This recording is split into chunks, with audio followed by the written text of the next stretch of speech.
Assalamualaikum warahmatullahi wabarakatuh. Perkenalkan, nama saya Nadia Kanza Zahra dengan NIM akhir 105 dari kelas C. Saya akan mempresentasikan untuk mata kuliah Hukum Acara Pidana Khusus yang akan menjelaskan mengenai alur atau bagan proses berperkara hukum pidana menurut KUHP baru dalam Undang-Undang Nomor 20 Tahun 2025. Dalam KUHP baru ini terdapat beberapa tahapan dalam proses berperkara pidana itu sendiri. Yang pertama, tahap praadjudikasi atau penyelidikan dan penyidikan. Pada tahap ini merupakan proses awal sebelum perkara masuk ke dalam pengadilan yang bertujuan untuk memastikan apakah suatu peristiwa tersebut layak diproses secara hukum pidana atau tidak. Proses ini meliputi beberapa aspek. Yang pertama ada laporan atau aduan.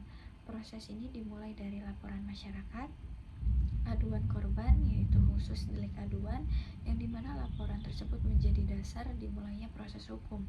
Yang kedua ada penyelidikan, dilakukan oleh penyelidik kepolisian dengan tujuan menentukan apakah proses peristiwa tersebut merupakan tindak pidana atau bukan. Jika tidak ada unsur pidana, maka proses penyelidikan tersebut akan dihentikan. Tetapi jika ada unsur pidana, maka proses penyelidikan tersebut akan naik ke dalam tahapan selanjutnya, yaitu tahapan penyidikan. Yang ketiga ada penyidikan, yang dimana tahapan ini digunakan untuk mengumpulkan alat bukti, penetapan tersangka, serta penyidik memiliki kewenangan untuk memanggil saksi, mengumpulkan alat bukti, serta menetapkan status hukum seseorang. Yang keempat ada penyadapan dan upaya paksa, yaitu meliputi penangkapan, penahanan, penggeledahan, penyitaan, serta penyadapan. Dalam KUHP baru ini pengawasannya jauh lebih ketat dan jauh lebih diawasi, serta harus berbasis izin dan prosedur hukum yang jelas dengan menekankan perlindungan hukum HAM. Selanjutnya yang kelima ada penyelesaian hukum di luar pengadilan, yang dimana proses ini merupakan pembaruan penting dalam KUHP baru dengan bentuknya itu restoratif justice serta perdamaian antara pelaku dan juga korban dengan tujuan untuk mengurangi beban pengadilan serta menciptakan keadilan yang jauh lebih manusiawi. Yang kedua ada tahap penuntutan atau kejaksaan. Tahap ini menentukan apakah perkara tersebut layak dilanjutkan ke pengadilan atau tidak. Pada tahapan ini terdapat beberapa aspek, yaitu yang pertama penetapan berkas. Pada tahap pertama yaitu jaksa menerima berkas dari penyidik. Kemungkinannya ada dua, yaitu P19 yang dimana berkas tersebut belum lengkap dan akan dikembalikan untuk dilakukan perbaikan kembali. Yang kedua ada P21 yang dimana berkas tersebut sudah lengkap sesuai dengan apa yang diminta oleh jaksa dan siap dilakukan untuk persidangan. Yang kedua ada diskresi penuntutan, yang dimana jaksa diberi kewenangan untuk melanjutkan perkara tersebut serta menghentikan perkara demi kepentingan umum tersebut. Contohnya jika kasus tersebut itu termasuk kasus yang ringan serta tidak berdampak luas, yang dimana ini adalah proses perubahan besar juga dari KUHP yang lama. Pada tahap kedua yaitu tahap penyerahan tersangka dan barang bukti, yang dimana penyidik menyerahkan tersangka serta barang bukti secara resmi yang akan menjadi tanggung jawab jaksa itu tersendiri. Selanjutnya ada diversi dan mediasi, yang dimana upaya penyelesaian damai di tahap kejaksaan, biasanya untuk anak dan juga perkara yang ringan. Selanjutnya yang kelima itu ada pelimpahan perkara ke dalam pengadilan. Jika tidak selesai di luar pengadilan, maka proses ini harus dilimpahkan ke dalam pengadilan untuk disidangkan. Selanjutnya yang ketiga itu ada tahap adjudikasi atau persidangan. Tahap inti dalam persidangan pidana meliputi yang pertama itu ada opening statement, yang dimana jaksa akan membacakan dakwaan serta menjelaskan inti perkara tersebut itu seperti apa. Yang kedua itu ada eksepsi, yang dimana terdakwa atau kuasa hukum tersebut mengajukan keberatan, contohnya seperti dakwaan tidak jelas atau salah prosedur. Yang ketiga ada pembuktian, yang dimana pembuktian ini itu melakukan pemeriksaan alat bukti seperti saksi, ahli, surat petunjuk, serta keterangan dari terdakwa tersebut. Dalam KUHP baru, proses pembuktian ini jauh lebih transparan, serta semua alat bukti dibuka di dalam persidangan. Selanjutnya ada pemeriksaan terdakwa, yang dimana hakim memeriksa langsung terdakwa untuk memastikan kebenaran materialnya. Yang selanjutnya ada tuntutan, yang dimana jaksa menyampaikan tuntutan pidana tersebut berdasarkan hasil pembuktiannya. Selanjutnya ada pledoi pembelaan, yang dimana terdakwa atau pengacara tersebut memberikan pembelaan di dalam persidangan tersebut. Selanjutnya yang terakhir itu ada putusan hakim. Kemungkinan putusan hakim itu ada 3. Yang pertama bebas, itu jika tidak terbukti salah. Yang kedua lepas, yaitu perbuatan yang bukan merupakan perkara pidana. Atau yang ketiga, jika putusan tersebut memang bersalah dan harus dihukum sesuai dengan ketentuan hukum yang berlaku. Selanjutnya tahap terakhir yaitu tahap pasca adjudikasi, yaitu upaya hukum dan eksekusi. Pada tahapan ini, setelah putusan tersebut dijatuhkan, maka ada beberapa tahapan selanjutnya, yaitu yang pertama upaya hukum biasa, yaitu banding. Biasanya melakukan banding ke pengadilan tinggi serta kasasi ke Mahkamah Agung. Yang kedua itu ada upaya hukum luar biasa, yaitu melakukan peninjauan kembali, diajukan jika ada bukti baru serta ada kesalahan dari pihak hakimnya. Selanjutnya ada eksekusi dan pengawasan, yang dimana jaksa menjelaskan atau melaksanakan putusan tersebut, serta pengawasan dilakukan untuk memastikan apakah keadilan tersebut berjalan atau tidak. Selanjutnya pada tahapan panduan persidangan dalam KUHP baru, yang pertama itu ada pembuktian dalam persidangan. Itu terdapat dalam pasal 202 dan juga 204 ayat 1 dan 2, yang dimana hakim ketua membuka sidang dan menyatakan sidang terbuka untuk umum. Yang kedua, hakim kedua menyatakan identitas terdakwa dan mengingatkan terdakwa untuk memperhatikan jalannya persidangan. Yang ketiga, sidang dapat dilakukan secara elektronik sejak awal atau saat berlangsung. Apabila ditahan, JPU harus menghadirkan terdakwa. Tetapi apabila tidak ditahan, maka terdakwa harus dipanggil, dan apabila tidak hadir dalam 2 kali tanpa alasan yang sah, maka terdakwa akan dihadirkan secara paksa di dalam persidangan. Selanjutnya ada pembacaan dakwaan, terdapat dalam pasal 204 ayat 3 dan 4, yaitu hakim meminta JPU membacakan surat dakwaan. Yang kedua, terdakwa ditanya apakah memahami isi dari dakwaan tersebut atau tidak. Yang ketiga, hakim meminta JPU untuk memberikan penjelasan yang diperlukan. Yang ketiga ada restoratif justice, terdapat dalam pasal 204 ayat 5 sampai ayat 9, yang dimana hakim menyatakan ke terdakwa apakah akan mengupayakan kesepakatan untuk melakukan perdamaian dengan korban atau tidak. Jika perkara yang dapat didamaikan, maka ancaman pidana penjaranya itu kurang dari 5 tahun. Terdakwa baru pertama kali melakukan tindak pidana serta pemulihan keadaan semula terjadi. Dan juga tidak ada relasi kuasa yang timpang antara korban dan juga terdakwa. Tetapi jika perkara tidak dapat didamaikan, maka ancaman pidana penjara itu lebih dari 5 tahun penjara. Tindak pidana tersebut terhadap keamanan negara, terorisme, korupsi, kekerasan seksual, dan juga tindak pidana terhadap nyawa seseorang serta narkotika, kecuali untuk pengguna dan juga penyalahgunaan. Jika sepakat untuk damai, maka surat tersebut akan dibuat sesuai kesepakatan perdamaian yang akan ditandatangani oleh terdakwa itu sendiri maupun korban serta hakim, dan menjadi alasan untuk pertimbangan pidana dalam pengawasan. Selanjutnya yang keempat ada guilty plea, yaitu terdapat dalam pasal 205 dan pasal 234 yang berisi yang pertama, jika tidak ada perdamaian, maka hakim menyatakan apakah terdakwa mengakui dakwaan tersebut.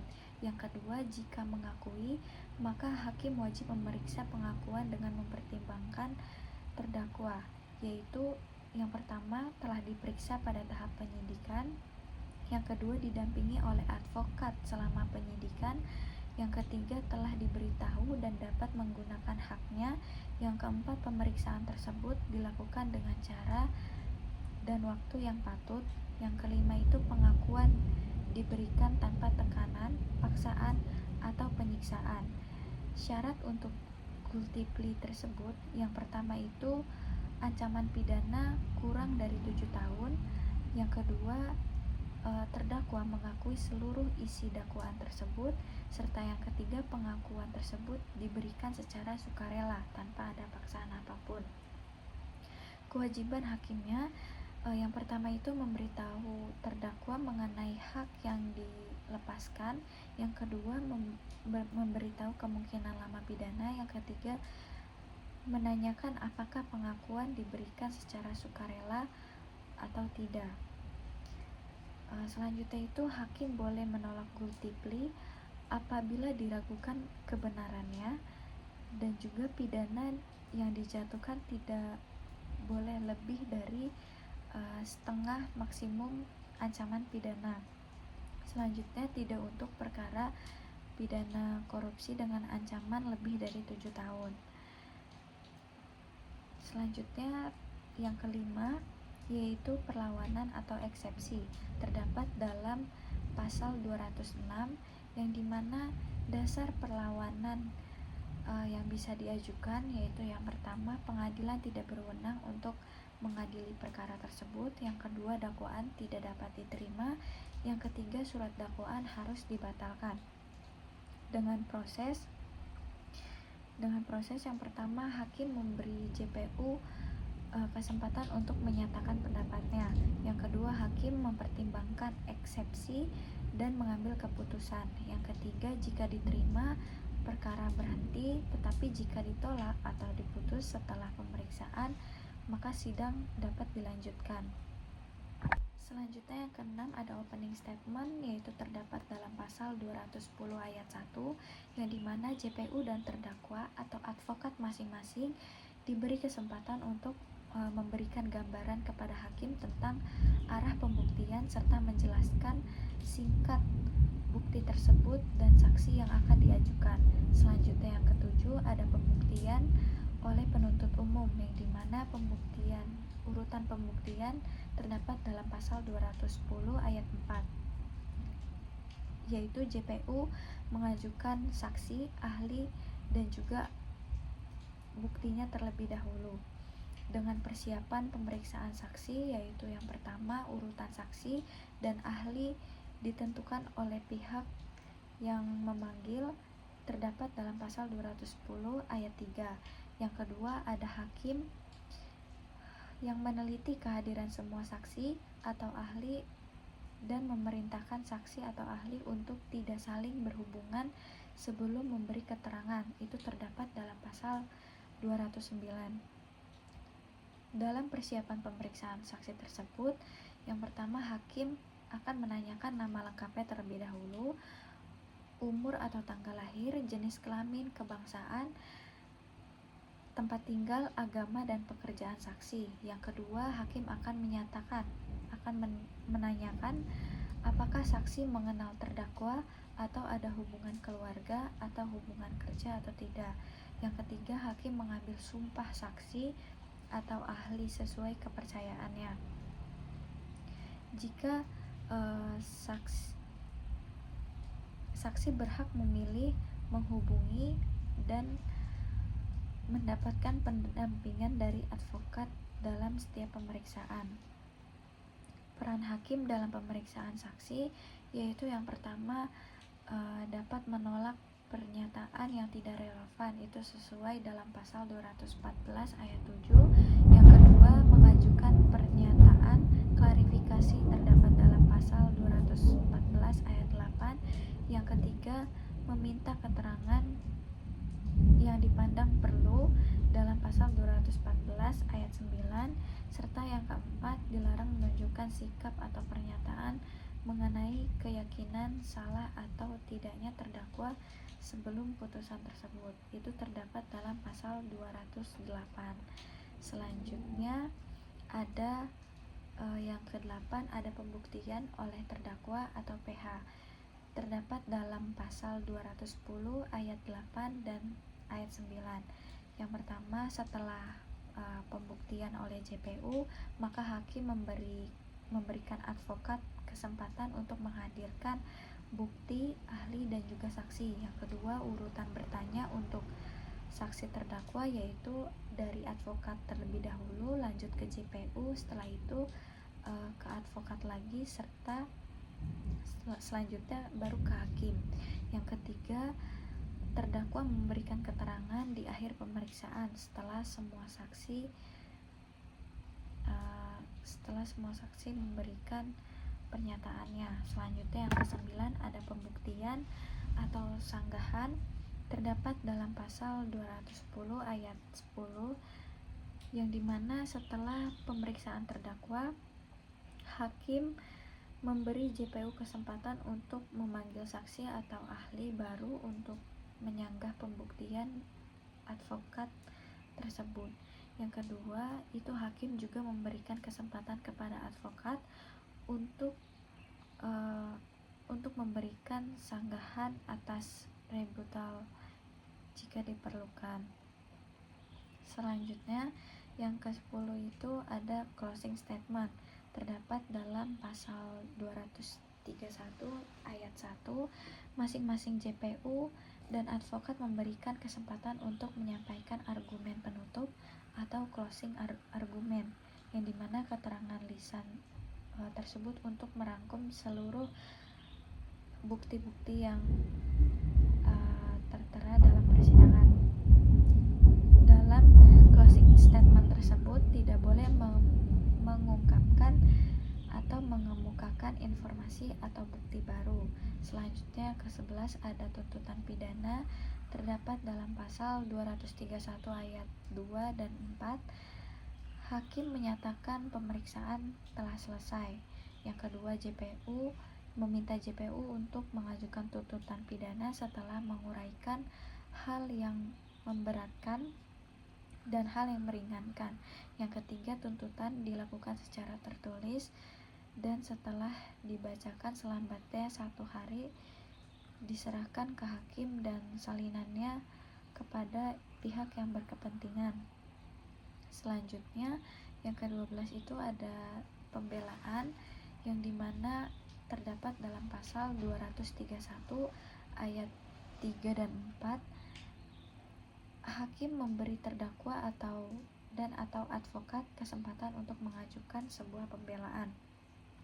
Yang kedua, pembelaan dapat dijawab oleh JPU dalam bentuk replik, dilakukan secara tertulis, lalu diserahkan ke hakim 1 hari setelah dibacakan dan salinan ke pihak yang berkepentingan. Selanjutnya, terdakwa atau PH selalu mendapat giliran terakhir untuk menjawab pembelaan replik tersebut, yaitu berupa duplik. Selanjutnya yang ke-13 ada pemeriksaan ditutup, terdapat dalam pasal 231 ayat 5 dan pasal 232, yang dimana hakim ketua sidang menyatakan pemeriksaan ditutup. Yang kedua, dalam hal tertentu sidang dapat dibuka kembali, itu terdapat dalam pasal 232 ayat 1. Selanjutnya ada musyawarah majelis hakim. Musyawarah majelis hakim terdapat dalam pasal 232 ayat 2. sampai ayat 5 dan pasal 233. Musyawarah tersebut dilakukan setelah terdakwa, saksi, advokat, JPU, dan hadirin yang meninggalkan ruang sidang. Yang kedua, musyawarah didasarkan atas surat dakwaan dan segala sesuatu yang terbukti di persidangan. Yang ketiga, hakim ketua mengajukan pertanyaan kepada setiap hakim anggota. Yang keempat, setiap pendapat harus disertai pertimbangan beserta alasannya. Hakim wajib mempertimbangkan pedoman pemidanaan terhadap KUHP baru dan mencantumkannya di bagian khusus dalam putusan tersebut. Dalam putusan tersebut diupayakan melalui mufakat yang bulat. Jika tidak tercapai diambil suara terbanyak, dan jika masih tidak tercapai maka dipilih pendapat yang paling menguntungkan untuk terdakwa. Selanjutnya ada putusan. Yang terakhir ada pembacaan putusan, yaitu terdapat dalam pasal 233 ayat 5 dan ayat 6 dan juga pasal 250, yaitu putusan yang dijatuhkan dan diumumkan di hari itu juga. Yang kedua, jika dijatuhkan pada hari lain maka harus diberitahukan kepada JPU, terdakwa, dan juga advokat. Yang ketiga, ada petikan putusan yang ditandatangani oleh hakim dan juga panitera segera setelah putusan tersebut diucapkan. Jenis-jenis putusan itu terdapat dalam pasal 244. Yang pertama itu pemidanaan, jika terdakwa terbukti salah. Yang kedua, bebas jika tindak pidana tersebut tidak terbukti. Yang ketiga itu lepas dari segala tuntutan hukum jika perbuatan tersebut terbukti tapi tidak ada dasar pemidanaannya. Selanjutnya saya akan menjelaskan mengenai bagan atau alur proses berperkara menurut KUHP lama, yaitu pada gambar pertama, alur perkara pidana pada tingkat pertama merupakan perkara pidana yang dimulai dari pelimpahan berkas oleh jaksa ke pengadilan negeri, lalu diproses administratif sehingga siap untuk disidangkan. Tahapan tersebut yaitu yang pertama ada jaksa penuntut umum yang melimpahkan berkas perkara ke pengadilan negeri melalui panitera muda pidana. Yang kedua ada panitera muda pidana yang memberikan tanda terima pelimpahan berkas tersebut. Yang ketiga ada petugas pendaftaran yang dimana memberikan nomor perkara serta menyiapkan dokumen administrasi. Yang keempat ada panitera sekretaris yang dimana memeriksa kelengkapan berkas tersebut. Yang kelima ada ketua pengadilan negeri yang menunjuk majelis hakim tersebut maksimal selama 3 hari. Selanjutnya ada penunjukan internal, yaitu panitera sekretaris menunjuk panitera pengganti serta petugas untuk menyerahkan berkas ke ketua majelis. Yang ketujuh itu ada ketua majelis hakim yang dimana akan mempelajari berkas-berkas pidana perkara tersebut. Selanjutnya menentukan hari sidang pertama maksimal 7 hari. Selanjutnya yang ke-8 ada panitera pengganti yang dimana menyampaikan penetapan sidang ke jaksa. Yang ke-9 ada jaksa, yaitu memanggil terdakwa dan memberitahu jadwal sidang. Yang ke-10 ada para pihak yang dimana para pihak tersebut ini tuh harus hadir di dalam persidangan sesuai jadwal yang sudah diberikan oleh jaksa tersebut. Banyak orang yang mengira dalam sidang langsung dimulai setelah berkas masuk. Itu merupakan satu hal yang keliru karena ada proses administrasi yang cukup panjang dan menentukan sah atau tidaknya proses, yaitu waktu 3 hari sampai 7 hari. Itu batas yang normatif, bukan hanya jaminan selalu tepat di dalam praktiknya. Selanjutnya pada gambar kedua ini merupakan proses persidangan pidananya, yang dimana proses persidangan pidana ini merupakan inti dari hukum acara pidana ini tersebut. Tahapan persidangan yaitu yang pertama pembacaan dakwaan. Jaksa membacakan dakwaan terhadap terdakwa. Yang kedua ada eksepsi atau keberatan, yang dimana terdakwa atau penasihat hukum bisa menolak dakwaan tersebut. Jika diterima, maka putusan sela perkara tersebut bisa dihentikan. Yang ketiga ada pembuktian. Bagian ini merupakan bagian paling penting, yang dimana alat bukti menurut KUHP yang pertama ada keterangan saksi, keterangan ahli, surat petunjuk, serta keterangan terdakwa. Yang keempat tuntutan, yaitu jaksa menyampaikan tuntutan pidana. Yang kelima pledoi atau pembelaan, yang dimana terdakwa atau penasihat hukum membela diri. Yang keenam replik dan duplik. Replik merupakan jawaban dari jaksa, serta duplik merupakan jawaban dari terdakwa. Yang ketujuh ada musyawarah majelis hakim, yang dimana hakim ini berdiskusi untuk mengambil keputusan dalam persidangan.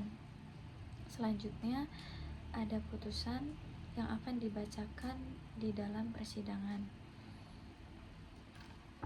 Selanjutnya terdapat upaya hukum banding, yang dimana tahapannya yang pertama itu ada pemohon banding yang akan mengajukan banding sekaligus memori banding atau alasan. Yang kedua ada petugas pendaftaran, yang dimana akan mencatat permohonan tersebut. Yang ketiga ada panitera muda dan juga sekretaris yang akan memeriksa kelengkapan. Yang keempat ada pemberitahuan ke pihak lawan, bisa ada kontra mengenai memori banding tersebut atau ada pro mengenai memori banding tersebut. Yang kelima ada pemeriksaan berkas yang akan dikirim ke Pengadilan Tinggi Negeri. Banding itu bukan merupakan ulang sidang total, tetapi fokusnya hanya apakah putusan dari pengadilan negeri tersebut sudah tepat secara hukum berdasarkan fakta atau belum sesuai berdasarkan fakta secara hukum. Selanjutnya ada bagan mengenai kasasi perkara pidana, yaitu ada permohonan kasasi yang dimana mengajukan kasasi pada petugas pendaftaran dan memberikan memori kasasi apabila ada. Yang kedua, apabila terdakwa dalam tahanan, maka pengirim surat permohonan kasasi yang telah ditandatangani oleh pemohon dan diketahui oleh Kepala Rumah Tahanan ke Pengadilan Negeri Jakarta Selatan. Selanjutnya akan diberikan kepada petugas pendaftaran yang dimana akan mencatat pendaftaran permohonan kasasi tersebut. Setelah dari petugas pendaftaran akan lanjut ke panitera muda yang akan memeriksa permohonan kasasi tersebut. Setelah dari panitera muda, selanjutnya akan lanjut ke tahap selanjutnya, yaitu ke panitera sekretaris, yang dimana panitera sekretaris ini akan memeriksa permohonan kasasi dan tanda tangannya. Setelah dari panitera sekretaris, selanjutnya akan ke petugas pendaftaran, yang dimana akan mengirim pemberitahuan kasasi tersebut, memori kasasi, dan pemeriksaan berkas.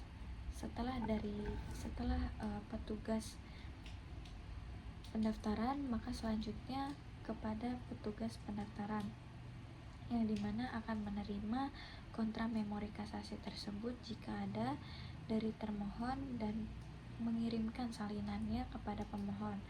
Selanjutnya akan mengirim bundel perkara tersebut ke Pengadilan Tinggi Negeri.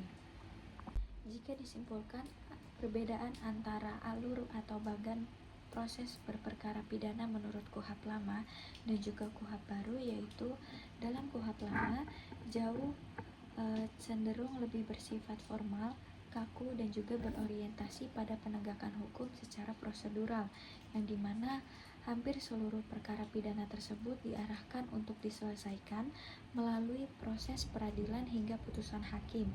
Peran aparat penegak hukum tersebut, khususnya jaksa, itu masih terbatas pada melanjutkan perkara yang telah memenuhi syarat formil dan juga material. tanpa banyak ruang untuk mempertimbangkan aspek kemanfaatan atau kepentingan umumnya. Selain itu, perlindungan terhadap hak tersangka dan transparansi dalam proses pembuktian belum diatur secara optimal. Tetapi, jika dalam KUHP baru itu membawa perubahan yang lebih progresif dengan menekankan pendekatan yang lebih humanis, fleksibel, dan juga berkeadilan. Dalam KUHP baru diperkenalkan mekanisme seperti restoratif justice, diversi, dan juga mediasi yang memungkinkan penyelesaian perkara di luar pengadilan. Jaksa juga diberikan